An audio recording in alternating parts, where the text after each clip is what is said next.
Down.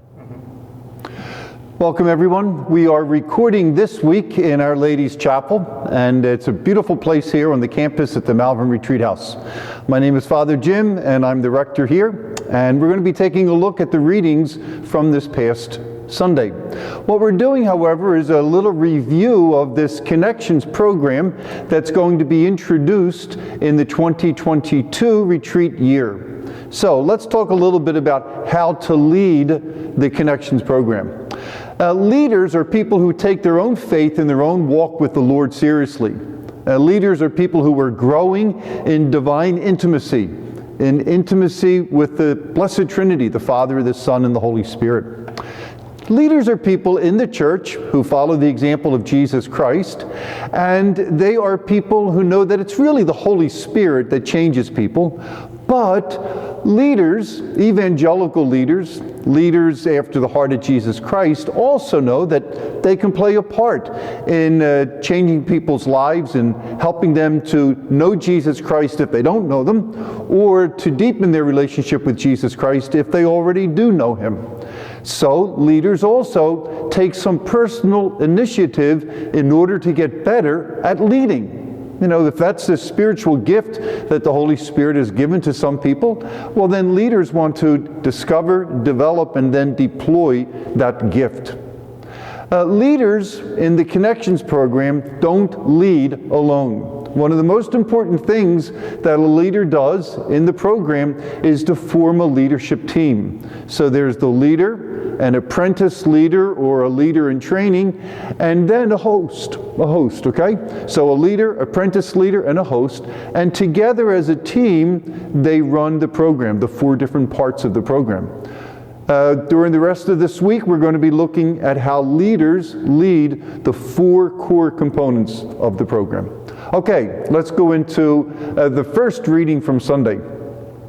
You know, sometimes adults do things to kids that may not make a lot of sense to the kids, but it's a way of teaching the kids obedience. Who knows?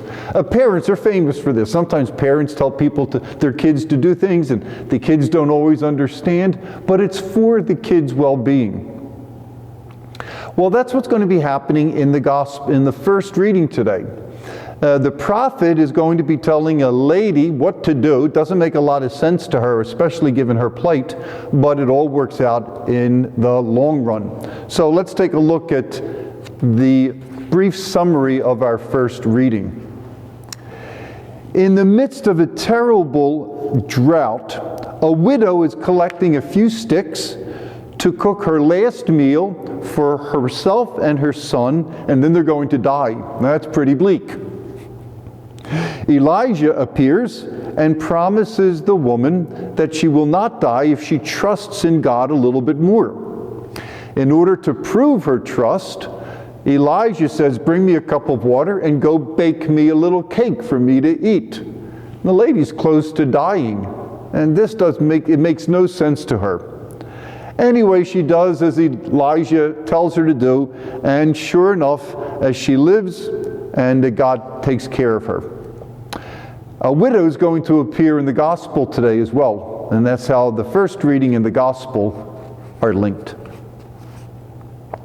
In those days, Elijah the prophet went to Zarephath, and as he arrived at the entrance of the city, a widow was gathering sticks. He called out to her, "Please bring me a cup of water to drink." She left to get it, and he called out after her, "Please bring along a bit of bread."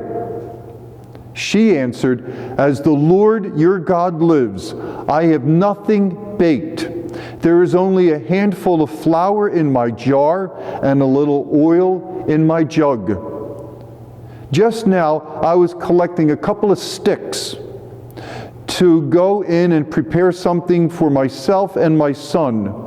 When we have eaten it, we shall die." Elijah said to her, "Do not be afraid. Go and do as you propose. But first make me a little cake and bring it to me." then you can prepare something for yourself and your son. For the Lord, the God of Israel, says, the jar of flour will not go empty, nor the jug of oil run dry, until the day when the Lord sends rain upon the earth. She left and did as Elijah had said.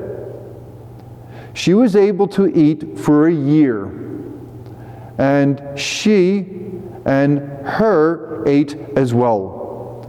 And the jar of flour did not go empty, nor the jug of oil run dry, as the Lord had foretold through Elijah.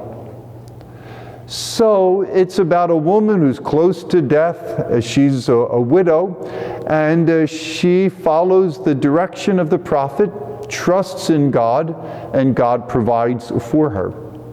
And sometimes we need to remind ourselves about that too. Things might look pretty bleak in our lives, but God often comes through and provides what we need.